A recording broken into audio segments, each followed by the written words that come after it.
तीन ऐसी गलतियां जो एक लकवे के पेशेंट के साथ हो रही होती हैं जिससे उसकी रिकवरी बहुत स्लो हो जाती है। जी हां, तीन ऐसे तरीके होते हैं जिनसे किसी भी लकवे के पेशेंट को, पैरालिसिस के पेशेंट को रिकवर कराया जा सकता है उसकी चलने फिरने बोलने की समस्या से। लेकिन अगर उनमें से किसी भी चीज का तरीका गलत है तो नो डाउट आपको उसका जो रिजल्ट है वो सही नहीं मिलेगा, और जिसमें आपको देखने को मिलेगा कि आप एक्सरसाइज कर रहे हैं, आप दवा ले रहे हैं, लेकिन फिर भी पेशेंट ठीक नहीं हो रहा है, तो समझ जाइएगा कहीं ना कोई गलती आप जरूर कर रहे हैं। आज इस वीडियो में हम उन्हीं तीन गलतियों के बारे में बात करेंगे जो अक्सर एक लकवे के पेशेंट के साथ देखने को मिलता है, जो कहीं ना कहीं वो या उनके घर वाले जो उनका ध्यान रख रहे होते हैं वो कर बैठते हैं अनजाने में। तो आज हम जानते हैं वो कौन सी तीन गलतियां हैं जिससे एक लकवे के पेशेंट की रिकवरी ना केवल स्लो हो जाती है बल्कि उसका रिजल्ट भी कुछ खास देखने को नहीं मिलता, जिसकी वजह से अक्सर पैरालिसिस के पेशेंट हिम्मत हार जाते हैं और सोच के रख लेते हैं कि ये जिंदगी भर की समस्या हो गई है। तो बात करते हैं सबसे पहली और सबसे इंपॉर्टेंट, वो है आपकी डाइट एंड आपकी मेडिसिन। अब यहां पे मैंने क्यों कहा आपकी डाइट और आपकी मेडिसिन, क्योंकि अक्सर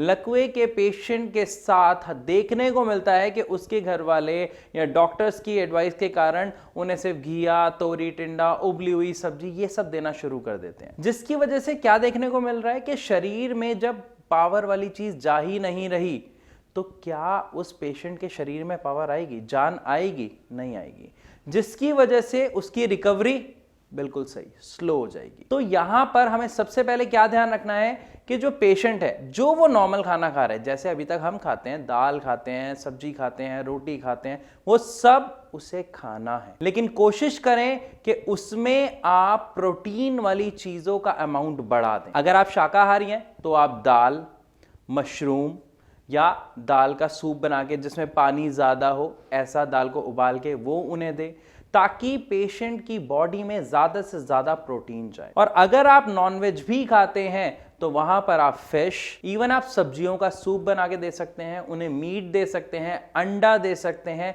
जिससे उनकी बॉडी में प्रोटीन जाएगा। अब प्रोटीन से होता क्या है, हम सब जानते हैं कि प्रोटीन एक बिल्डिंग ब्लॉक है। मतलब प्रोटीन एक ऐसी चीज है जो हमारे शरीर में जाके हमारी टिश्यूज को, हमारे बोन्स को, हमारे मसल्स को पावर देता है, उनको हील करता है, उनको बिल्ड करने में बहुत मदद करता है। तो जब कोई पैरालिसिस का पेशेंट प्रोटीन वाली चीजें खाता है तो उसकी बॉडी में ना केवल पावर आती है, जान आती है, बल्कि जो उसके मसल्स हैं कहीं ना कहीं उनकी भी ग्रोथ दोबारा होती है, जो एक्सरसाइज, फिजियोथेरेपी के कारण डेली ब्रेक हो रहे होते हैं, वो रिकवर करते हैं, वो रीबिल्ड होते हैं, वो दोबारा नई बननी शुरू हो जाती हैं, जिससे पेशेंट को चलने फिरने, उठने बैठने में बहुत मदद मिलती है और बहुत स्ट्रेंथ मिलती है। तो सबसे पहली चीज हमने समझ ली कि डाइट की इंपॉर्टेंस, लेकिन साथ में मैंने आपको एक बात और कही थी, इंपॉर्टेंस ऑफ मेडिसिन। दवाई की इंपॉर्टेंस समझना सबसे ज्यादा इंपॉर्टेंट है, क्योंकि पैरालिसिस में होता क्या है, समस्या आपके दिमाग की है, ये हम सब जान चुके हैं। अगर आप मेरी वीडियो रेगुलर देखते हैं तो आप जान चुके हैं कि पैरालिसिस में आपके हाथ या पैर में दिक्कत नहीं आई, आपके हाथ पैरों ने काम करना बंद नहीं किया, आपके दिमाग ने सिग्नल देना बंद कर दिया आपके हाथ पैरों को, जिसकी वजह से वो काम नहीं कर पा रहे हैं। और जब दिमाग में यह नुकसान होता है तो साथ ही साथ हमारे दिमाग में एक पावर होती है जिसको हम कहते हैं हीलिंग प्रोसेस होता है। जो दिमाग को नुकसान हुआ है, कोशिश करता है दिमाग उसमें कुछ ठीक करने का, उसको हम बोलते हैं न्यूरोप्लास्टिसिटी। और न्यूरोप्लास्टिसिटी पहले 6 महीने खुद ब खुद होती है, चाहे आप दवाई लें चाहे ना लें, लेकिन 6 महीने के बाद उसको दवा की जरूरत होती है, क्योंकि वो नेचुरल इससे ज्यादा आगे नहीं बढ़ पाती। तो यहां पे आपको जांचने की, चेक करने की जरूरत यह है कि जो आप दवाई ले रहे हैं उसमें चेक करिए, गूगल करिए कि क्या कोई दवा ऐसी है जो आपके दिमाग को फायदा पहुंचा रही है, आपके न्यूरोप्लास्टिसिटी की हीलिंग प्रोसेस में कुछ हेल्प कर रही है। अगर नहीं तो समझ जाइएगा आपका दवा का चुनाव सही नहीं है। मैं ऐसा क्यों कह रहा हूं, क्योंकि एलोपैथ में ऐसी दवा है ही नहीं जो आपके न्यूरोप्लास्टिसिटी में हेल्प करे, लेकिन आयुर्वेद और होम्योपैथिक दोनों में ऐसी दवा है। इनमें से आप जो चाहें उसका चुनाव कर सकते हैं, लेकिन अगर आप मुझसे पूछेंगे तो मैं पर्सनली आपको कहूंगा homeopathic medicine are the best. Reason हम सब जानते हैं, उसका असर हमें आसानी से और जल्दी देखने को मिलता है, वो दिक्कत की जड़ पर काम करती है, एंड सबसे इंपॉर्टेंट पार्ट, उसको सटकने की प्रॉब्लम नहीं होती, उसको डाइजेशन तक का वेट नहीं करना पड़ता, वो आपके मुंह में घुलती है, आपके खून के साथ मिक्स होती है और अपना काम करना शुरू कर देती है।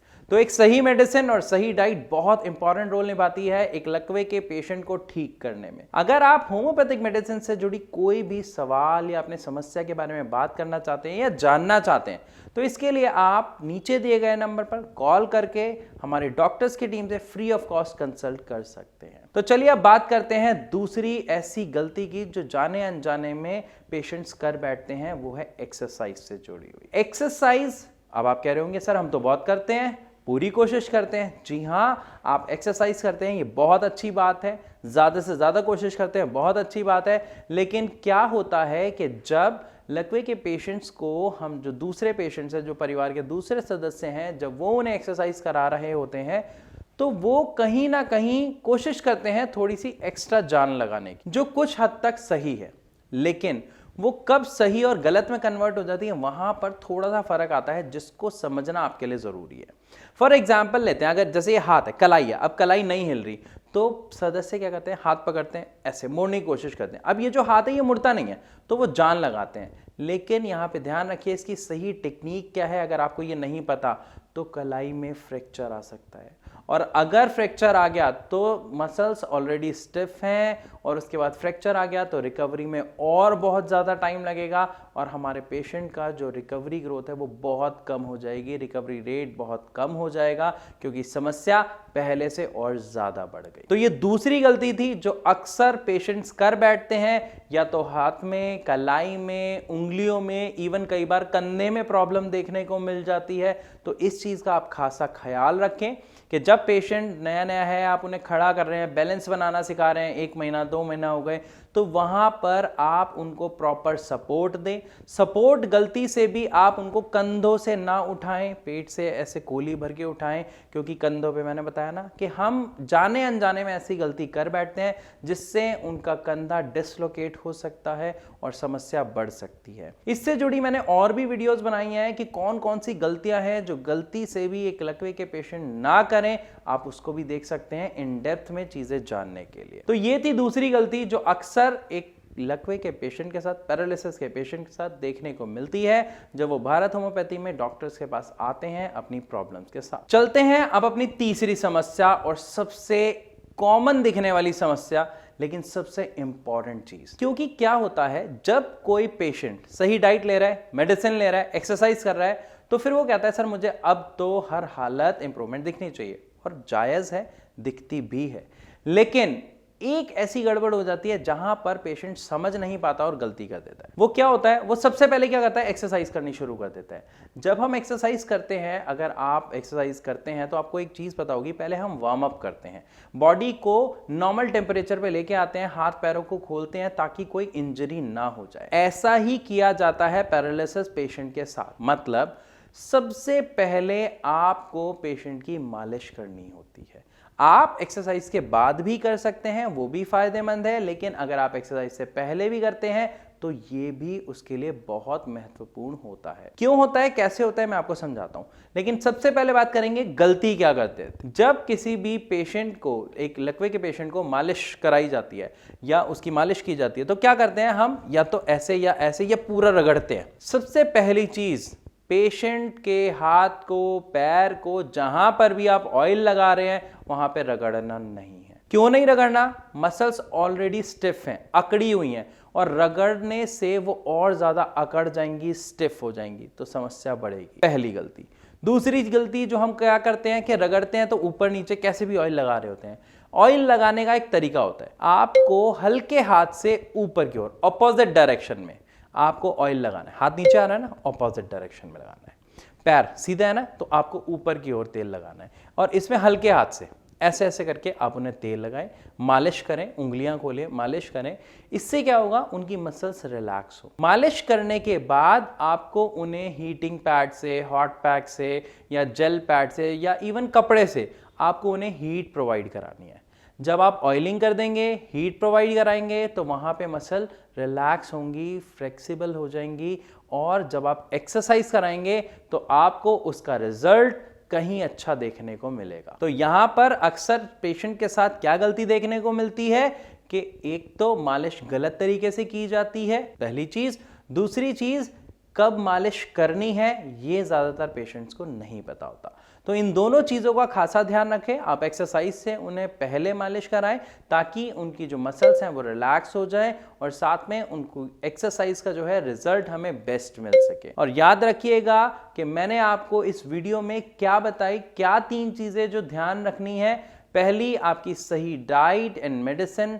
सेकेंड, आपका सही एक्सरसाइज। एंड थर्ड, आपकी सही मालिश का तरीका। इन तीनों अगर चीजों को आप सही तरीके से फॉलो करते हैं तो आप देखेंगे आपके पेशेंट के अंदर खासा फर्क देखने को आपको मिलेगा। और स्पेशली ध्यान रखें कि जब मौसम ठंडा है, जैसे सर्दियों का मौसम है, तो एक्सरसाइज का अमाउंट बढ़ा दें, टाइमिंग बढ़ा दें, रिपीटेशन ऑफ सेम एक्सरसाइज करें ताकि आपको बेनिफिट ज्यादा मिले। तो आई होप इस वीडियो के माध्यम से आपको समझ आया होगा कि पैरालिसिस पेशेंट के साथ अक्सर कौन सी गलतियां हम कर बैठते हैं जाने अनजाने में, वो ना करें ताकि आपके पेशेंट का जो रिजल्ट है वो बेस्ट देखने को मिले। फिर भी अगर आपका कोई सवाल है तो उसके लिए आप नीचे दिए गए नंबर पर कॉल कर सकते हैं, हमारे डॉक्टर्स की टीम से फ्री ऑफ कॉस्ट कंसल्ट कर सकते हैं। इसी के साथ आप सबसे इजाजत लेना चाहूंगा, मिलूंगा अपनी अगली वीडियो में, तब तक के लिए नमस्कार।